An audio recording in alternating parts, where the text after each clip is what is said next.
when your heart's not open. You're so consumed with how much you get. You waste your time with hate and regret. You're broken when your heart's not open.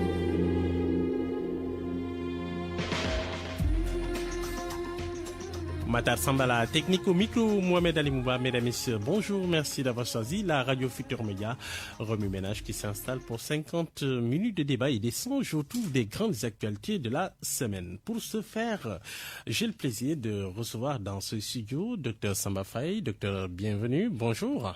Bonjour Alimou et bonjour aussi à Monsieur Mango. Par ailleurs, je salue tous les auditeurs de la RFM et tous les membres de la République des Valeurs, parmi lesquels le président Thierno Alassane. Vous êtes enseignant-chercheur à la FASEC, vous êtes aussi le porte-parole donc de la République des Valeurs de Thierno Alassane Sall. C'est cela. Merci beaucoup. Merci. Comme je disais, un clin d'œil à Fimela aussi, d'où je viens, ouais. Et particulièrement quand même aux paysans. Très bien. Actuellement, c'est un peu compliqué pour nous. Éprouvé, j'espère que l'État nous fera un clin d'œil. Très bien, Fimela. Tous nos éditeurs de Fimela, bonjour. Alors, à vos côtés, Louis Brément Mango, bonjour, bienvenue. Bonjour, Alimou. Je ne sais même plus sous quelle casquette je dois me présenter. Je suis habitué à ce qu'on me présente comme analyste critique. Vous êtes enseignant d'abord en lettres. Au lycée Malick Sy. Au Malick Sy de Thiès. Un peu, peut-être chercheur à l'université de Dakar. Oui. Mais politiquement aussi, je suis porte-parole d'un parti, le MPSL du docteur Cheikh Tidiane Gadio. Ouais, qu'on n'entend plus par ailleurs. Qu'on n'entend plus parce qu'il est difficile de parler actuellement dans ce pays. Et permettez-moi aussi de saluer mon co-invité, M. Faye, que je suis, et de par là aussi lui dire tout l'estime et le respect que j'ai pour son parti, la République des Valeurs, Thierno Alassane, que je connais très bien, qui m'a reçu à plusieurs reprises. Merci. Quand je vous dis que je viens de Thiès, donc il y a des choses que nous partageons, lui et moi. Donc vraiment... Merci d'être venu à tous les deux. Voilà. La grosse actualité de cette semaine, c'est surtout la hausse du coût de la vie. Les denrées alimentaires, ça part en flèche. Le coût du poisson, de la viande, des légumes frais hors de coût. Et pour ne rien arranger cette semaine, samedi, le coût du carburant qui augmente. Le prix du kilo de bœuf, on le sait, est passé de 4 000 à 5 500. Le prix de la viande de mouton de 4 300 à 7 000. Donc depuis hier, plus 70 francs sur le supercarburant, plus 75 francs pour le gasoil.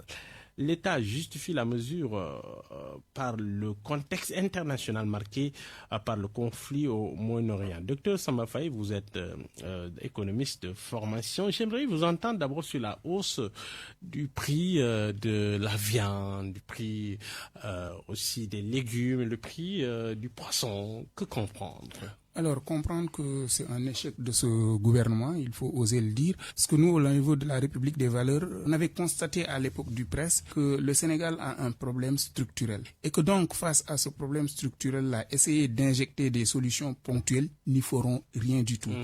Il fallait étudier de fond en comble le processus, ce qu'on appellerait la chaîne de valeur, pour pouvoir agir. Formation du prix. Oui, pour pouvoir agir de façon considérable. Et aujourd'hui, ce qui est regrettable, c'est au-delà de constater ça, c'est de voir que mais les dirigeants, ils s'en moquent royalement. Pourquoi je dis qu'ils s'en moquent royalement? Ce qui occupe l'actualité depuis 2024 jusqu'à maintenant, c'est des questions politiciennes. Il n'y a rien de structurel et rien d'économique qui a été mis en œuvre. Et même pensé et mis en place. J'en veux juste pour exemple... Sur le coût, par exemple, du carburant, vous ne pouvez pas ne pas adresser la question un peu du conflit au Moyen-Orient. Ça s'explique aussi, non? Ailleurs, on a vu l'augmentation du prix du carburant. Oui, mais ça a toujours été comme ça. On sait que les guerres, ça devient cyclique. Le Moyen-Orient, on voyait venir. Et c'est pourquoi, à l'époque, au Sénégal, il y avait ce qu'on appelait la péréquation. Il y aura des moments où le baril du pétrole est en baisse, et donc ça permet de générer de flux d'argent. Il y aura des moments où ça va augmenter. Et ça, c'est des choses... Jusque-là, l'État a essayé essayer de contenir. Et c'est des choses qu'on peut prévoir. Mais encore une fois, vous savez pourquoi l'économie n'est plus en mesure d'absorber ces chocs-là? Parce que ça a été fragilisé.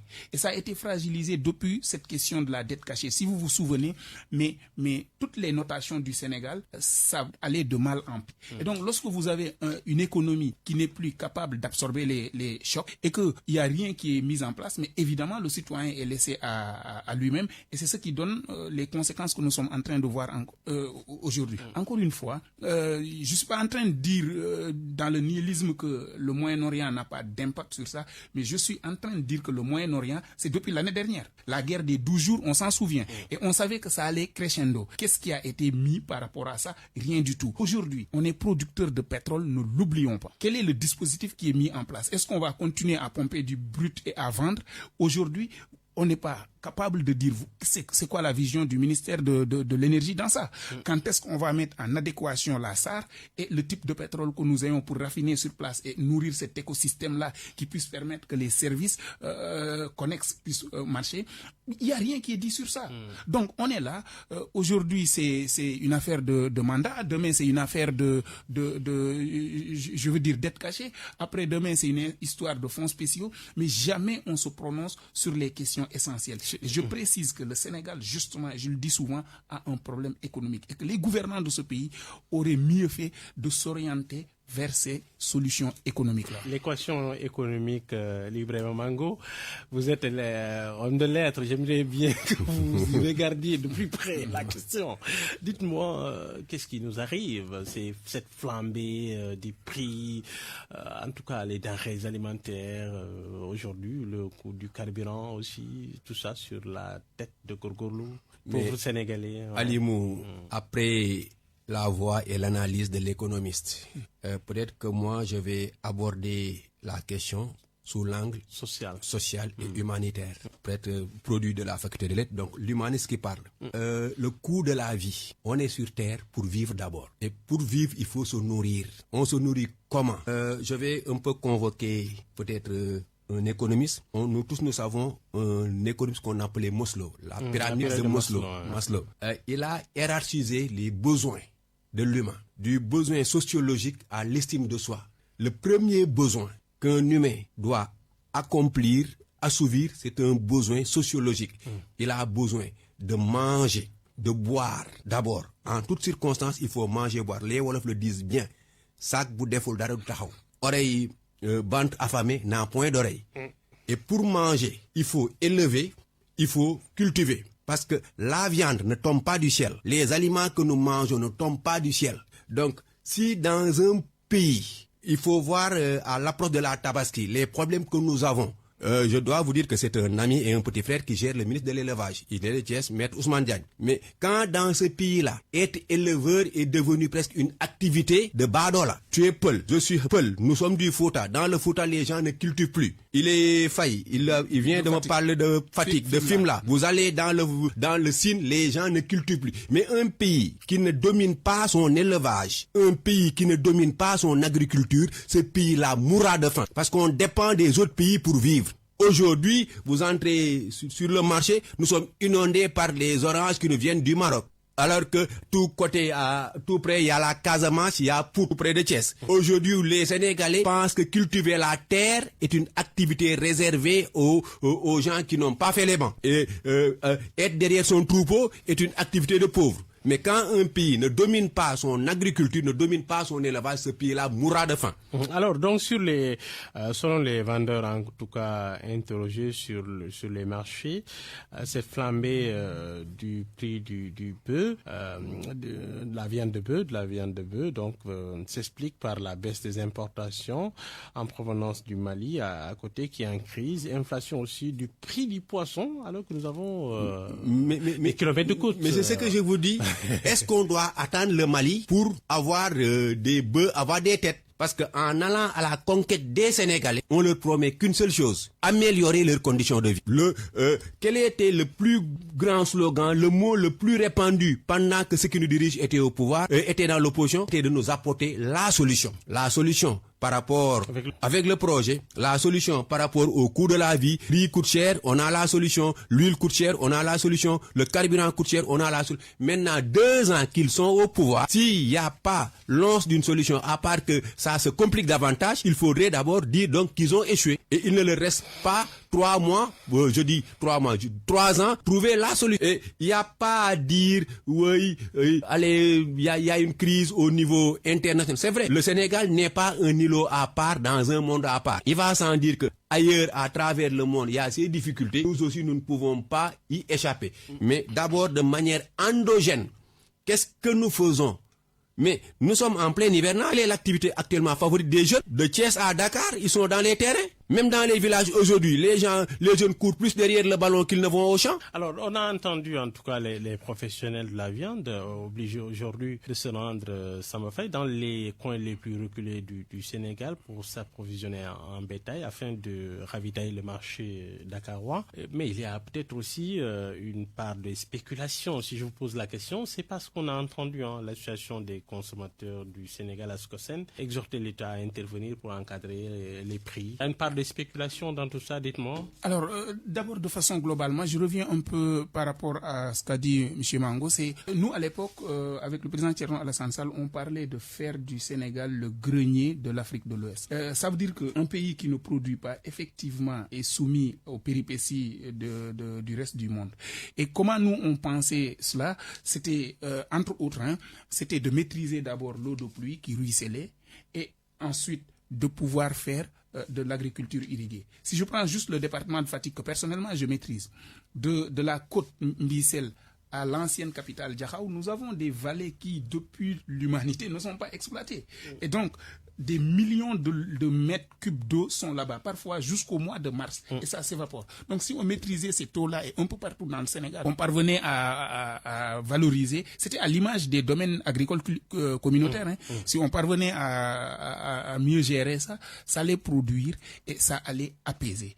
Autre chose, nous avons vu aussi sur la chaîne de valeur que les petits producteurs locaux, du fait qu'il n'y a pas un mécanisme de stockage qui est mis en place, mais ils ont été obligés de déverser. Ils nous parlent tout à l'heure de Pout, mais vers la zone de Pout, ils ont été obligés, pour montrer leur mécontentement, de déverser la production sur la route d'oignons. Et donc, comment se fait-il que ça pourrit par moment parce qu'on en a à gogo, et 3 mois plus tard, c'est pénurie. Donc, ça veut dire qu'il y a un problème logistique derrière, il y a un problème de stockage. Et c'est sur ça que l'État doit agir. Avec aujourd'hui la possibilité que nous offrent les nouvelles, je veux dire, Internet, le numérique, je voulais dire, avec la stratégie, dit-on, du gouvernement, si on mettait tout en œuvre, mais on pourrait, à l'image de, excusez-moi de dire ça, à l'image de Amazon, mais construire un écosystème qui nous permette d'avoir une visibilité entre vendeurs et producteurs. Ça, c'est un fait qu'on pouvait mettre en œuvre.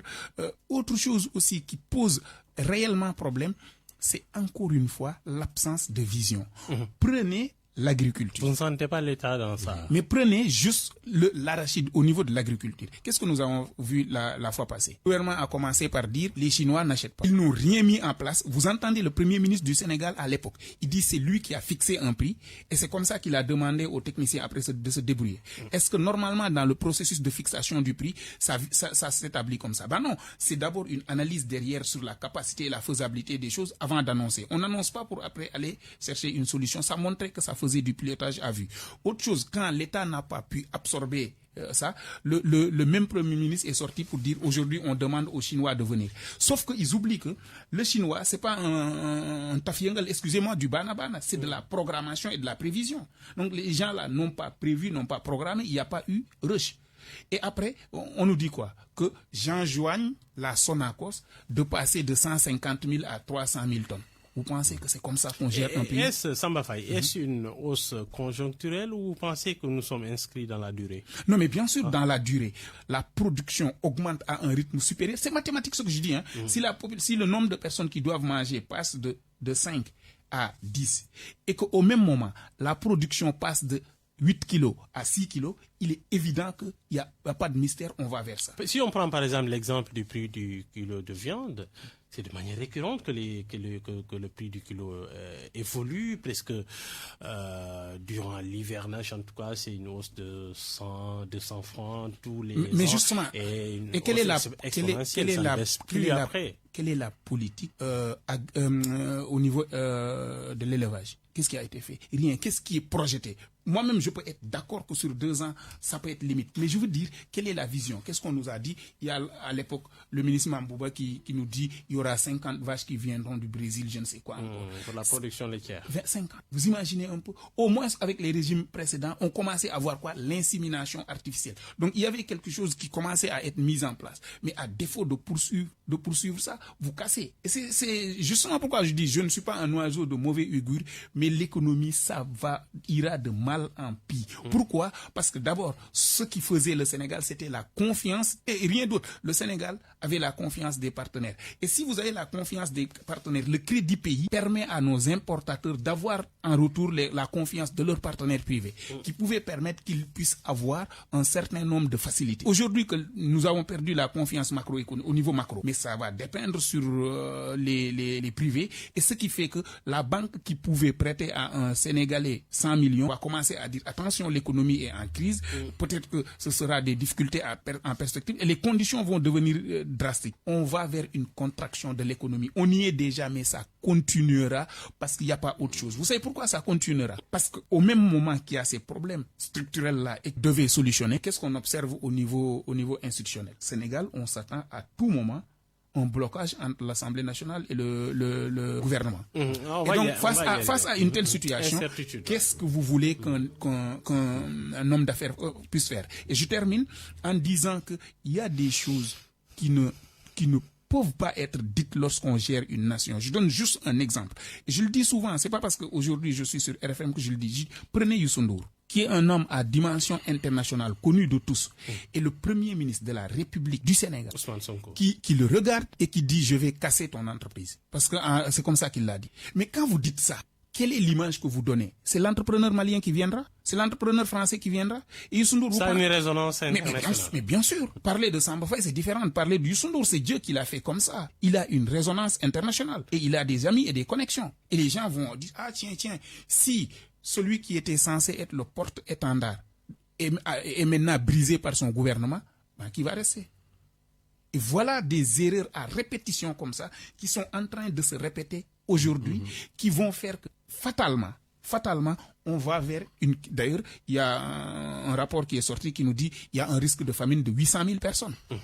Et ce risque de famine va continuer. Mais vous savez, Alimou, ce qu'on constate aujourd'hui, et la famine, il y en avait à Bakel. Cette problématique-là en avait à Bakel. On savait que, pour vous dire comment nous, on pilote le niveau du fleuve, ça va crescendo. Depuis mois de mai à l'époque, on avait dit que cette année-là, l'année-là, il y avait risque de crue à un niveau très élevé. Le gouvernement n'a rien fait. Je le dis, c'est pas pour s'en enorgueillir, excusez-moi si je prononce bien, mais nous on a été obligés au niveau de la République des valeurs que le président Thierno Alassane Sall aide les citoyens là-bas à acquérir des sacs de sable. Si un citoyen simple peut faire ça, le gouvernement était informé, non? Pourquoi ils n'ont rien fait? Ils attendent qu'il y ait inondation pour après dire qu'on a envoyé 8 milliards. Les 8 milliards, vous avez entendu après la suite, c'était que oui, on a fait. Bon, je ne fais pas de la publicité, on a fait du Wave et du Orange Money. Très bien, on va revenir sur ça. Lui, Mango, j'aimerais vous entendre un peu sur l'impact sur le pouvoir d'achat, on l'a dit.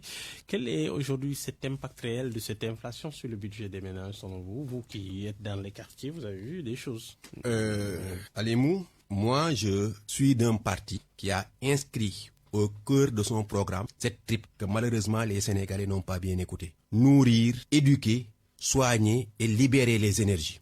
Et dire que c'est l'agriculture qui est la première des priorités. Tout pays qui n'assure pas l'agriculture ne peut pas avoir une population bien éduquée, ne peut pas avoir une population saine. Et de ce fait, n'aura pas suffisamment d'énergie pour aller travailler. Et ça, je le dis, c'est dans le programme du MPSL, Mouvement Panafricain Citoyen, lui, du Dr Cheikh Tidiane Gadio. Depuis. Et Alimou, nous sommes en 2026. Je vous ramène presque 100 ans en arrière. 1927. Pourquoi 1927? En quittant Thiès pour venir ici, la voiture qui m'a amené, j'écoutais un khachida de Serigne Moussa Kharnoubi. Kharnoubi, c'est pour dire le siècle. 100 ans. C'était suite à la disparition du Cheikh Ahmadou Bamba. La famine, la crise qu'avait subi le Sénégal à cette époque, liée aussi à la crise économique des années 30. Nous étions en 1927.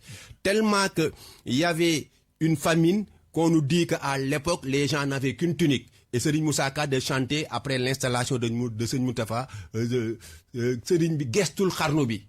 De 1927 en 2026, presque 100 ans, c'est des cycles répétitifs de crise.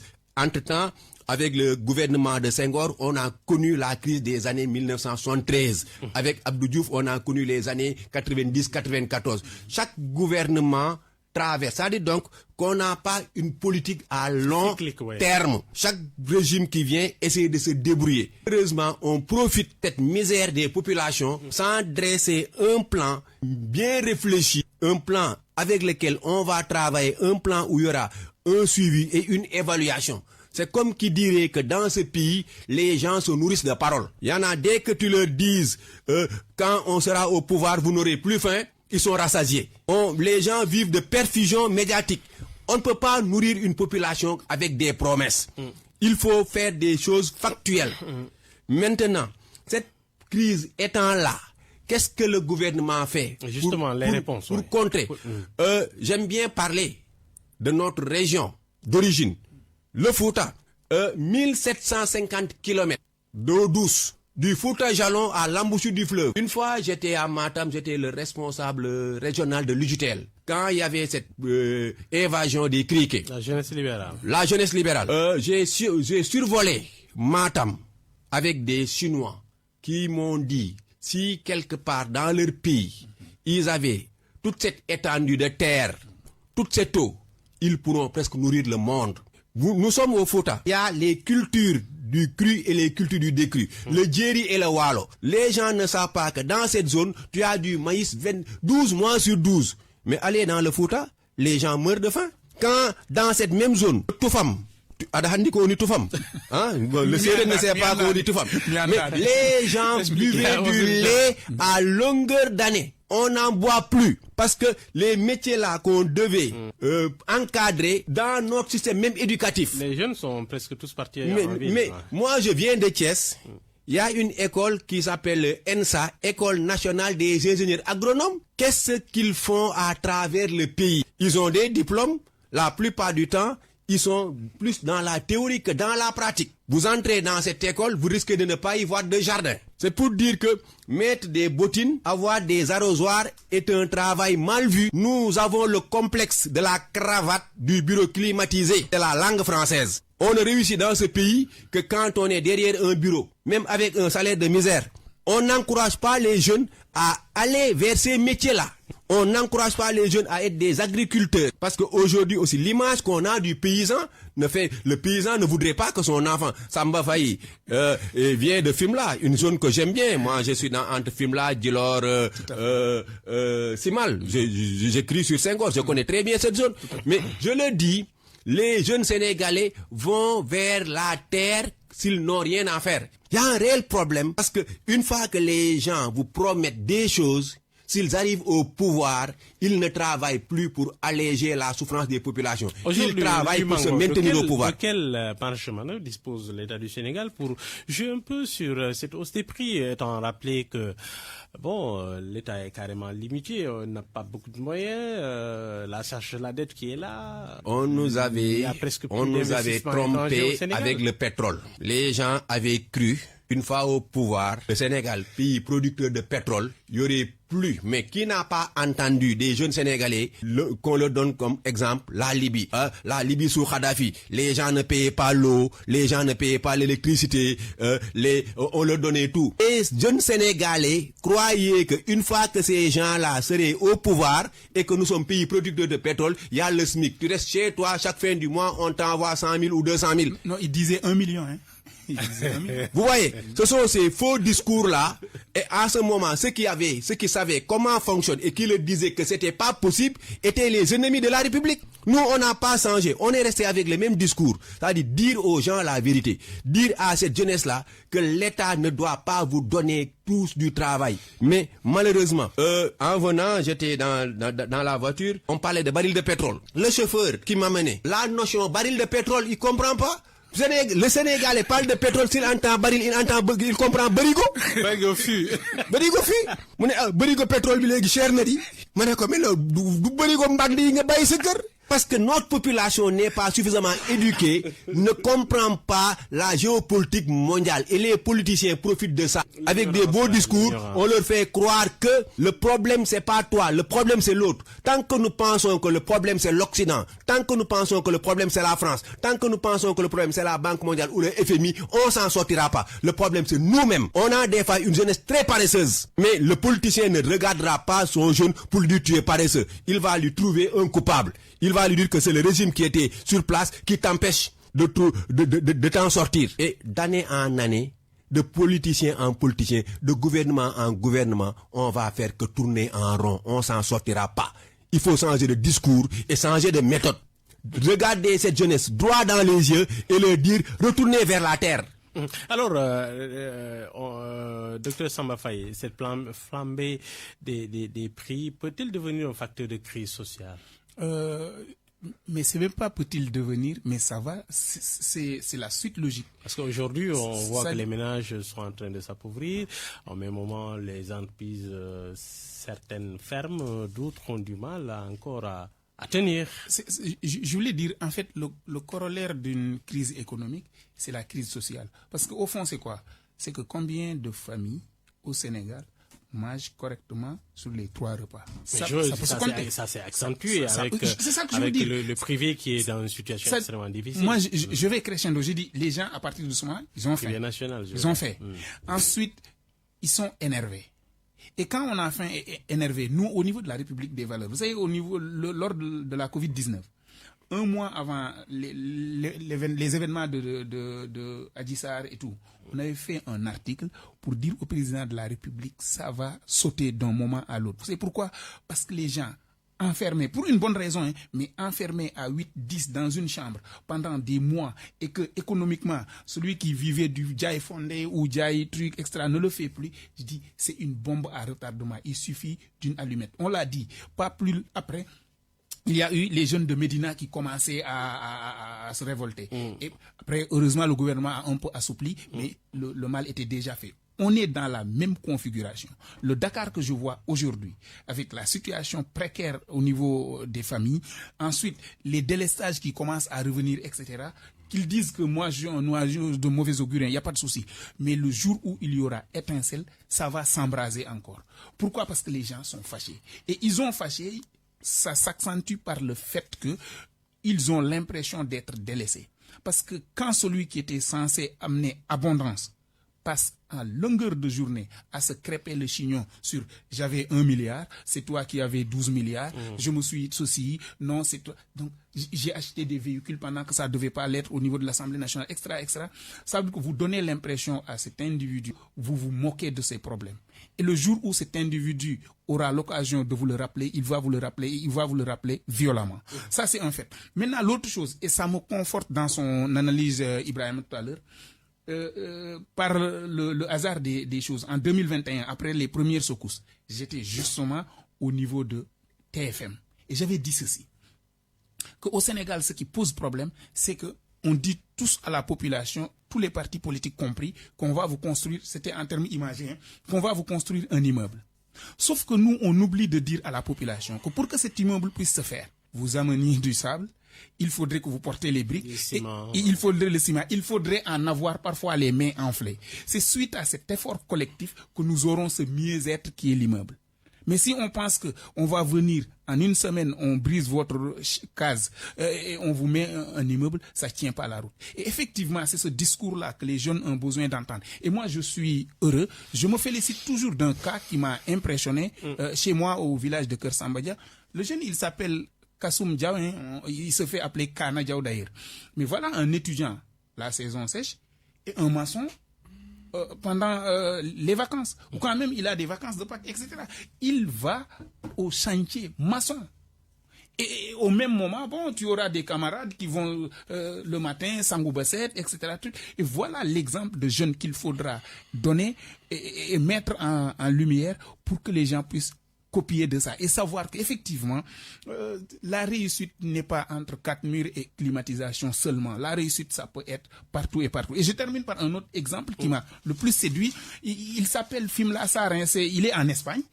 Mais je le vois tenir un discours aux jeunes, d'abord montrer son travail, pour dire aux gens, aujourd'hui je suis à la pêche, demain je suis au champ, etc. Et que donc, le plus important c'est de travailler. Quand tu es chez toi aussi, il faut travailler. Mais il ne faut pas de midi à truc, le matin jusqu'à Kaelenu, tu es autour du barada, du discussion, machin. Après c'est l'après-midi le terrain, après la nuit vous revenez autour du barada jusqu'à 2h du matin. Je dis, il faudrait que nous tous, qu'on fasse un effort. En tout cas, c'est ce que nous appelons la citoyenneté active au niveau de la République des valeurs. Alors, mais ça, et je termine, ne peut se faire que par l'exemplarité des dirigeants. Nous devons avoir des dirigeants un peu plus sobres, qui eux ne vont pas non plus rouler en véhicule que le ministre français ne se permet pas, qui ne vont pas avoir des capacités financières que le ministre français n'a pas. Je donne un exemple. Quand c'est le président qui aide le président ou le ministre français en lui donnant de la liquidité, ça vous donne quoi comme inspiration? Qu'on a trop de largesse, trop de... Finalement, j'ai envie de dire, Axel Kabou, oui, et si l'Afrique refusait le développement? Très bien. Alors, Ibrahima Mango, on le sait, hein, le gouvernement, est-ce que, c'est la question que je pose, hein, est-ce que le gouvernement mesure réellement le niveau peut-être d'exaspération des ménages? Si je vous pose la question, c'est parce que quand même, l'espace public, en tout cas, c'est Ousmane Sonko, Diomaye Faye, qui se crêpent les chignons autour des fonds politiques, d'une déclaration de patrimoine, etc. Alimou, avant que je n'en vienne au fond politique, moi, cette crise-là, je ne la conçois pas avec ce nouveau gouvernement. La crise est là depuis plus de 60 ans. La crise est là depuis notre accession aux indépendances. Que les gouvernements, sans de discours et sans d'approche. Mais justement sur ça, on a entendu Ousmane Sonko, en tout cas un peu avant la présidentielle, durant presque entre 2014 la création de son parti et 2024 l'accession de PASTEF au pouvoir. On l'a entendu sur le discours souverainiste.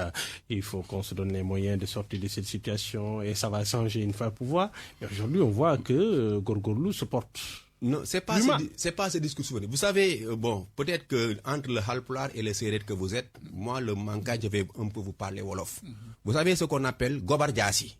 Non. On vit un système de Gobar Diassi. Le Gobar Diassi, c'est une arme qui n'est pas aussi longue que la machette, qui n'est pas aussi courte que le couteau. Il est entre les deux. Au Sénégal, on vit une vie de Gobar Diassi, Dundu Gobar Diassi. C'est-à-dire, dans les ménages, il n'y a plus ces 3 repas. On fait de telle sorte que le repas de midi, qui devait se manger à midi, se mange à 16h. Ce qui fait que, une fois que tu manges à 16h, 17h, il n'y a plus de dîner.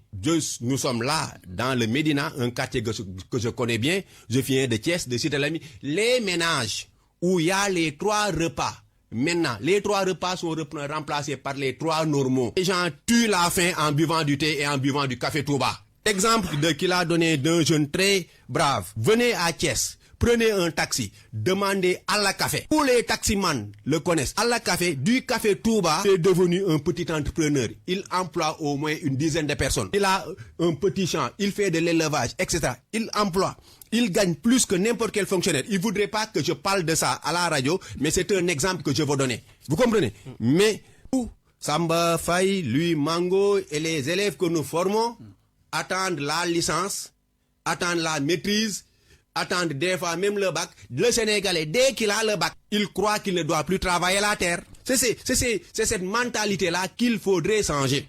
Avant peut-être de changer au niveau macro, mais j'aimerais peut-être vous entendre sur les solutions. Ce qui nous avait promis, la solution, ne l'ont pas. Ils se comportent pire que ce qu'ils fustigeaient. Est-ce qu'on peut faire mieux? je voulais faire vraiment une émission où je vais épargner un peu Ousmane Sonko ou bien Diomaye parce que les gens m'ont dit que je les attaque trop. La réalité, c'est que je ne les attaque pas. Ce que les autres gens n'osent pas leur dire en face, je le dis. Aujourd'hui, dans ce pays où la jeunesse vit cette misère, est-ce que c'est décent qu'on nous dise que notre Premier ministre avait un fonds politique méconnu jusqu'à ce qu'il soit limogé de 1,7 milliard. Nous dit-on par trimestre et par année. Mine de rien, s'il n'a fait que 2 ans au pouvoir, 1,7 milliard, ça lui fait 3 milliards. Moi, j'aurais bien aimé qu'on me dise qu'est-ce qu'il a réalisé de visible avec les 3 milliards. Qu'on me dise qu'il a posé au moins un petit trottoir. Qu'on me dise que quelqu'un est tombé malade, c'est lui qui l'a évacué. Vous voyez? Et aujourd'hui, on a politisé la chose. Il se crêpe les chignons. Le président doit pas avoir de fonds politiques. Et on voit ces députés sortir. Ce discours-là, quasi politique. Parce qu'une fois que quelqu'un accède au pouvoir, qu'on le veuille ou non, comme diront les Sénégalais, bam bam natna. Quand quelqu'un est capable dans ce pays d'avoir un salaire de 5 millions par mois, s'il fait 2 ans, 3 ans, 4 ans, 5 ans au pouvoir, en ayant profité de sa situation pour faire voyager tous ses enfants, ce monsieur-là ne vivra plus dans la misère. Je lance une petite pierre à mon ami Dambot, directeur de son État. On va pas l'amener se faire guillotiner. Il va gérer son salaire pendant 5 ans. D'autres le feront. Aujourd'hui, cette richesse insolente des inspecteurs des impôts et domaines, pourquoi on n'en parle pas? Les fonds politiques estimés à des centaines de millions, qu'est-ce qu'ils ont de plus que Amadou Faye, docteur des universités? Qu'est-ce qu'ils ont de plus que professeur Louis Mangou? Parce que eux-mêmes sont des inspecteurs des impôts, c'est des choses qu'ils n'évoquent pas. Il y a de la malhonnêteté intellectuelle dans ce pays. Les intellectuels se sont tus, les intellectuels sont devenus partisans, les intellectuels rasent les murs. Et on a vu d'ailleurs la déclaration de patrimoine, je pense que c'est un exemple intéressant. Beaucoup n'ont pas encore, sont pas. Mais beaucoup de sujets. Je termine par là. Il y a rien de nouveau. Il y a rien de nouveau quand on nous parle de déclaration de patrimoine. Il faut être vraiment inculte. Penser que la déclaration de patrimoine c'est quelque chose de grandiose. En 1776, les États-Unis devenaient indépendants. En 1776, il y avait la révolution Torodo. Tcherno Souleyman Bal. Dans cette révolution Torodo, il y avait une déclaration de patrimoine. Disait en 1776, une fois que quelqu'un accède au pouvoir, nous disent quels sont ses biens avant de l'introniser. Déjà, ouais. Qu'on nous dise qu'il a 2 champs, qu'il a 3 têtes de vache, qu'il a. Au moment de l'introniser, à la fin de son mandat, qu'on vienne nous dire aussi, au départ, voilà ce qu'il avait comme bien, à la fin, voilà aussi ses biens. S'il n'arrive pas à justifier ses biens pendant son mandat, on doit le lui retirer et donner ça au peuple. C'est-à-dire, celui qui est arrivé au pouvoir avec 3 têtes, si à la fin de son mandat, il a 9 têtes, il pourra dire que ce sont mes 2 vaches qui ont donné naissance à ces autres-là. Mais donc, est-ce que parler de déclaration de patrimoine, c'est une nouveauté? Est-ce que nous avons attendu l'Occident? La charte du Mandé, 1236, 13e siècle. Mais toutes ces choses-là, nous Africains, nous les avions. Mais c'est quand on a voulu se toubabiser, on s'enlise dans la pauvreté. Sauf que ici aussi, on vous dit que c'est l'élément culturel. On ne va pas qu'on fouille trop dans ce que nous avons aussi. Hein. Bon, les gens te mettent l'élément culturel comme explication. Ça m'a failli sur la déclaration de patrimoine et les crédits spéciaux qu'il faudra encadrer. On a vu Ousmane Sonko et ses députés se battre pour ça. Alors, d'abord, juste préciser par rapport à cette situation des prix, vous demandez tout à l'heure qu'est-ce qui pourrait être fait. Je dis, c'est une occasion d'ailleurs comme nous on l'avait dit, si on arrive au pouvoir, les fonds secrets, puisque c'est déjà voté, d'en faire un fonds d'urgence et de pouvoir soulager. Autre chose, c'est que séance tenante de faire une loi rectificative, une loi finance rectificative pour après mettre en place un dispositif d'accompagnement. Avec quel moyen?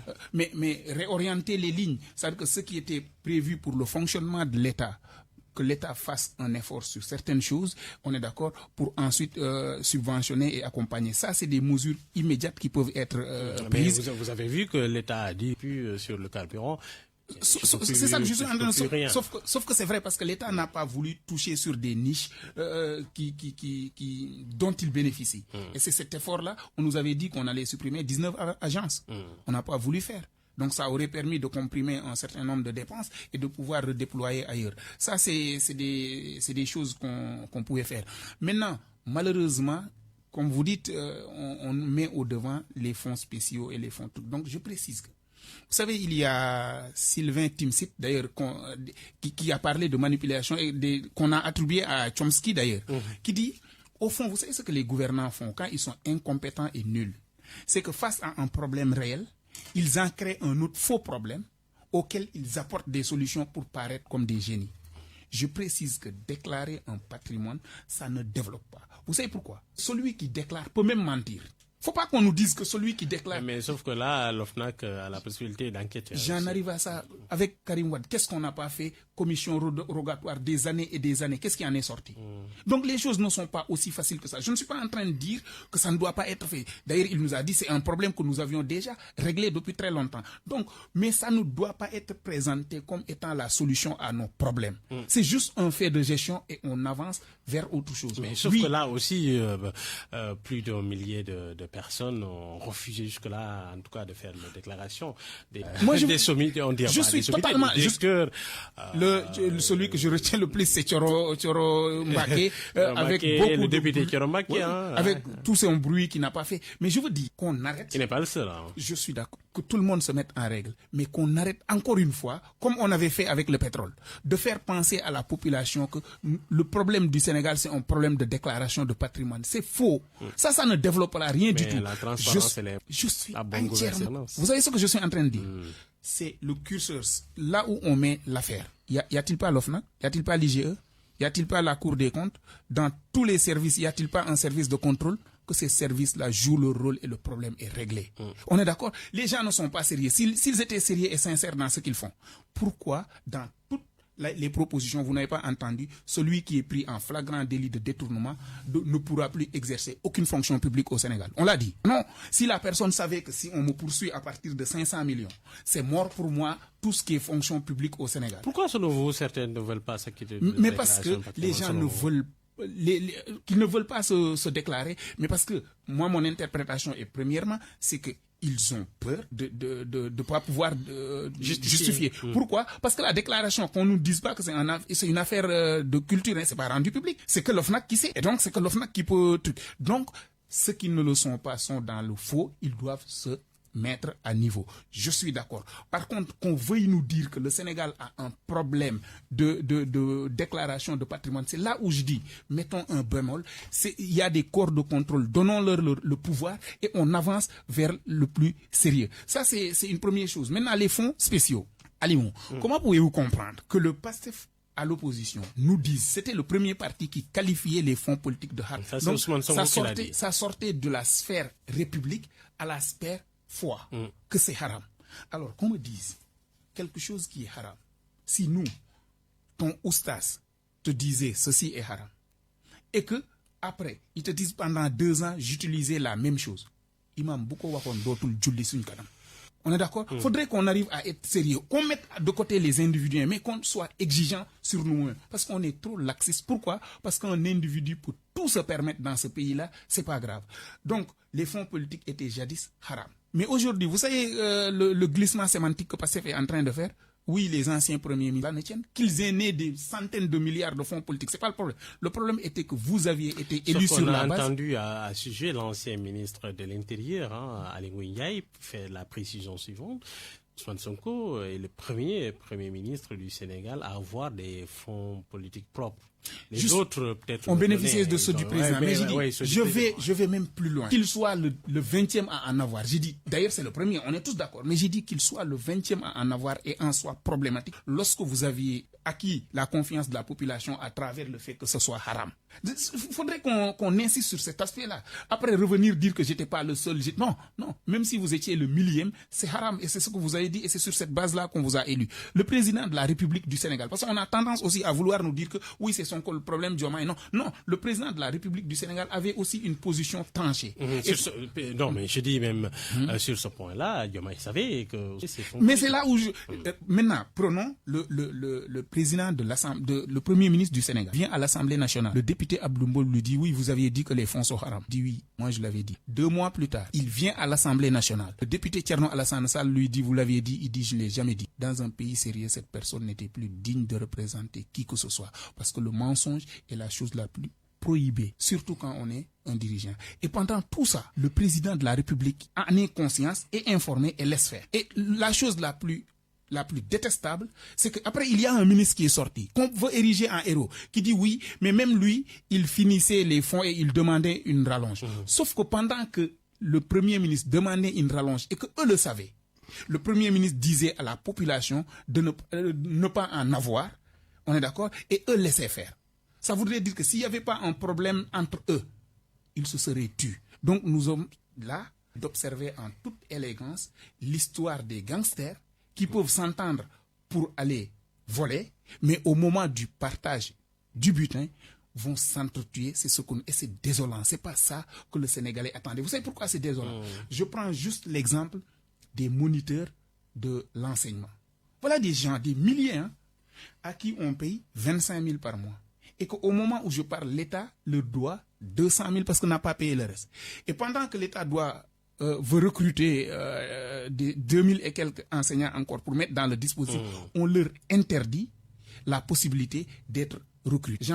Je salue d'ailleurs au passage Ngor Ndour, il s'appelle celui qui coordonne au niveau de l'IF de Diofior. Mais comment pouvez-vous comprendre que l'État mette dans le dispositif scolaire des gens qui depuis une dizaine d'années sont là, en train de poursuivre, d'accompagner la petite enfance, et au moment de recruter, vous leur dites non, vous n'êtes pas bon. Et que le per diem que vous leur devez donner même, vous ne l'avez pas donné, vous leur devez. Voilà les questions essentielles qui méritaient d'être mises au centre de l'actualité. Donc, encore une fois, Alimou, quand je dis la déclaration de patrimoine, les fonds spéciaux, quand je dis écoutez, ça ne développe pas le pays, la déclaration de patrimoine, je suis loin de dire qu'on ne doit pas le faire. Je dis ça devait être banal. D'autant plus que M. Mango vient nous dire que oui, la charte du Mandé, Thierno Souleymane Baal, encore que même Thierno Souleymane Baal, à l'arrivée et à la sortie, avant ça, il dit, quand vous voyez, pendant que quelqu'un exerce son mandat, quand vous voyez ses richesses augmenter de façon substantielle, démettez-le. Ça, c'était 1700.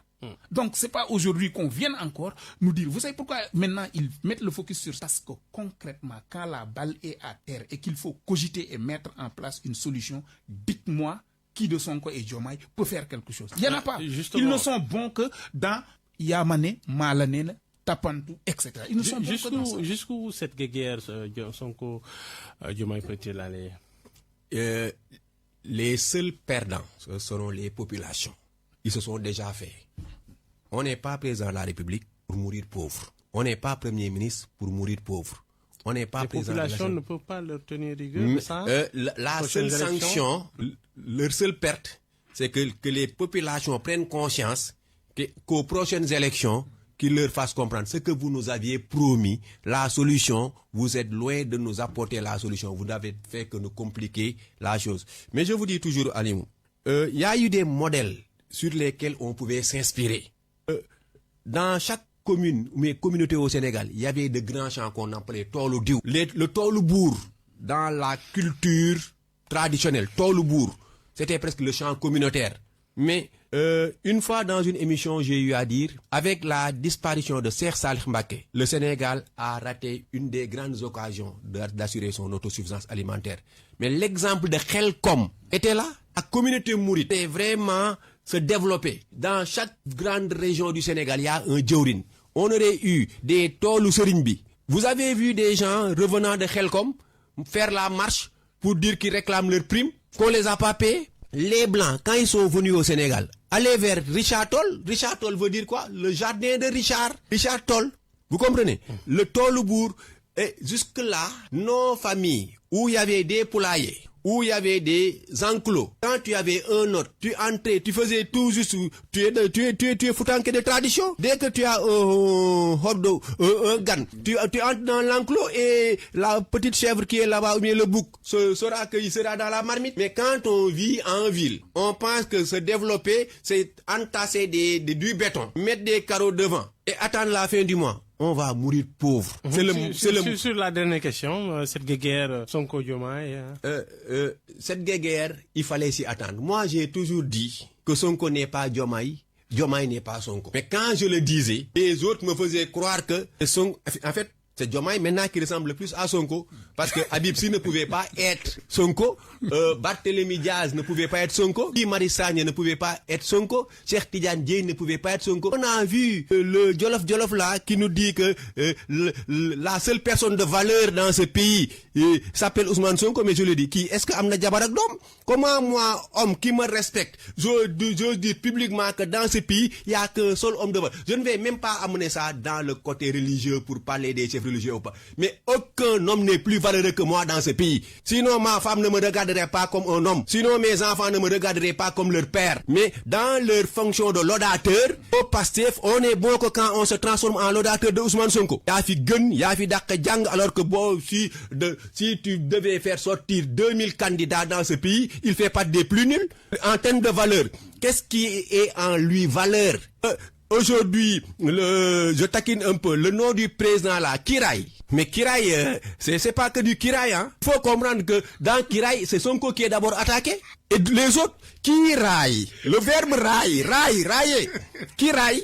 Quand moi fi raille, Kiraï. Celui qui a raillé ou bien qui nous raille. Après, Kiraï. Raille, le verbe tuer. Kiraï. Quand moi raille, nyom raille, wala maké raille. Avant d'être dans Kiraï protection. Et eux-mêmes, Sonko est allé chercher du Kiraï quand on l'a démis. Il est allé se réfugier à l'Assemblée nationale, là où se réfugie pour être protégé. C'est du Kiraï. Qu'on le veuille ou non, dans ce pays, il faudrait dire la vérité. La vérité est le parent pauvre. Les gens sont orphelins de vérité. Quand tu deviens un homme véridique, on pense que tu es méchant ou bien que tu es arrogant. C'est tout le drame de Thierno Alassane. Quand il dit la vérité, les gens pensent qu'il est insolent. Ou aigri, Ou aigri. Le Sénégalais préfère celui qui va lui dire, en fait, dans ce pays, comme je l'ai dit, nous, on se nourrit de belles paroles. Les Sénégalais aiment être courtisés. Yafi Dak, même s'il est le plus vilain, il est content. Qu'on ose regarder la réalité en face. Absolument. Et apporter les solutions idoines. S'il faut dire la vérité à cette jeunesse, disons-leur la vérité. S'il faut dire aux étudiants la vérité, disons-leur la vérité. S'il faut dire aux fonctionnaires que nous sommes la vérité, dirons aux fonctionnaires la vérité. Alors, dernière question, Samba Faye. Une troisième voie est-elle possible? En tout cas, on a entendu des hommes politiques, l'ex-maire de Dakar, Barthélémy Diaz, dire que, voilà, il travaille dans ce sens pour apporter peut-être la réplique au duo Diomaye et Ousmane Sonko, d'une certaine façon. Est-ce que vous travaillez dans ce domaine-là pour peut-être proposer quelque chose aux Sénégalais aux prochaines élections? Alors, dans l'absolu, je comprends ce que M. Barthélémy Diaz veut dire, hein, et je le salue au passage. Je salue aussi Awa Ndiaye, une de ses battantes au passage que je connais très bien. Par contre, dans notre conception à nous, Sonko égale Diomaye. Donc, c'est une voix qui se débrouille pour se réconcilier et mettre sur pied ce qu'ils avaient promis aux Sénégalais. Sinon, on travaille à montrer aux Sénégalais qu'on est la voie. Et non pas une troisième voie, parce que ce qu'ils sont en train de tracer, ce n'est pas une voie, il n'y a pas d'issue en fait. C'est un ombriglio qui va aller vers les précipices. Donc c'est pas une voie, on travaille à montrer qu'on est la voie. Et quand je dis en coalition, oui, mais pourquoi pas? On travaille à toutes les forces vives de la nation et on les appelle à ça. Thierno Alassane Sall, avec qui je travaille, je l'accompagne, je sais, dans beaucoup de rendez-vous. Oui, il travaille dans ça, à ce que toutes les forces puissent être fédérées pour offrir au Sénégal un lendemain meilleur. Et je termine justement d'ailleurs par ce lendemain meilleur là et rappeler que le Sénégal est en train à fêter son assomption. Par là, rendre grâce et rendre hommage aussi à toute la communauté catholique du Sénégal et prier pour que Dieu puisse élever le Sénégal. Et je me souviens, l'archevêque de Dakar nous avait dit, je peux me permettre parce que c'était un conseil, il dit en chaque être humain, Dieu a mis une lumière. Et donc, travailler pour éclairer le monde. Travailler à éclairer le monde. Très, très belle parole de son éminence. Alors, merci beaucoup à Dr Samba Faye, qui est ancien chercheur à la FASEC. Vous êtes aussi le porte-parole de la République des valeurs de Thierno Alassane Sall. Merci d'être venu. Merci. À vos côtés, lui, Ibrahima Mango, qui nous vient tout droit de Thiès. Merci d'être venu, d'avoir fait le déplacement. Je rappelle que vous êtes enseignant en lettres au lycée Malick Sy. Vous êtes aussi doctorant à l'université Cheikh Anta Diop de Dakar. Merci à Matar Sam qui était aux opérations techniques. Micro Mohamed Ali Mouba. Nous vous remercions. À la semaine prochaine. Merci.